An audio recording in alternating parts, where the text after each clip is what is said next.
écrire des livres pour enfants? Alors déjà, quand j'étais petite, j'étais une grande lectrice. Je lisais énormément et ça m'a toujours beaucoup fait du bien. Après, j'ai eu des enfants moi-même, je leur ai lu beaucoup de livres à eux également. Et puis ensuite, j'ai eu envie d'écrire mes propres histoires pour leur lire. C'est toujours quelque chose d'émouvant pour les auteurs ou les illustrateurs d'être en contact direct avec ceux qui vont lire les livres.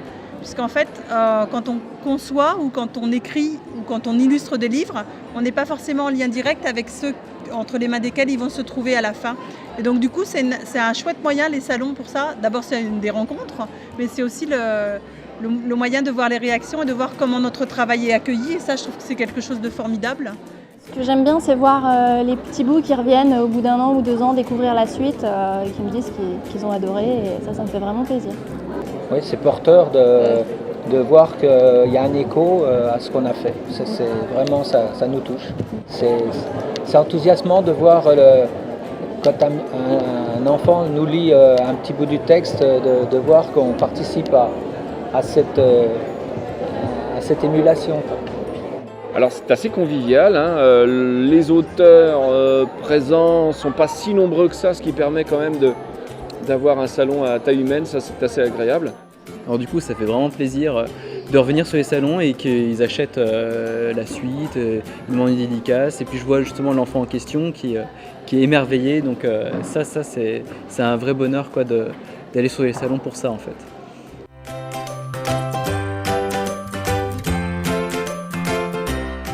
Alors l'association, comme son nom l'indique, s'appelle Lire et faire lire. Mais faire lire, c'est dans le sens de faire aimer la lecture aux enfants. Et un deuxième but de l'association, c'est le rapprochement de générations.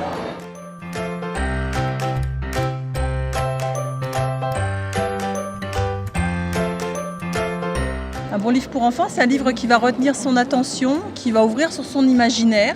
C'est pas un forcément... livre qu'il aura envie de lire et relire. Lire et relire. Ouais. Un doudou. Alors pour moi, un bon bouquin, c'est un bouquin qui a une histoire qui émerveille, qui cultive l'imaginaire, mais qui soit aussi très bien illustré. Est-ce qu'il faut avoir encore une âme d'enfant pour écrire pour les enfants?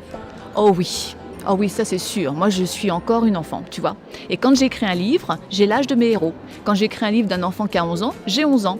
Et j'ai écrit comme si j'avais 11 ans. Et ça me pose aucun problème. Donc toi, j'ai pas dû beaucoup grandir. Hein. Notre but, évidemment, c'est de créer les conditions pour qu'il y ait une relation directe entre les enfants qui lisent, leur famille, et les auteurs et les artistes. Et ce lien-là, les enfants en sont friands, évidemment. Quelqu'un qui nous raconte, mais encore mieux, quelqu'un qui a écrit le livre, ou encore mieux, quelqu'un qui l'illustre. Donc là, on crée vraiment un lien, et c'est ça notre but, vraiment. Il y a 3 petites histoires dedans. Il y en a un qui s'intitule Un travail de fourmi.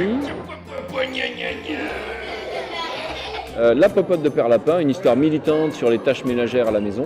Ne vous inquiétez pas, dit Père Lapin, parce qu'aujourd'hui, c'est moi qui fais la popote. Et Je suis quoi, moi? Une bestiole qui ignore ce qu'elle est et qui va partir en quête de son identité. Je suis quoi, moi? C'était génial. C'était génial comme toujours. Ouais.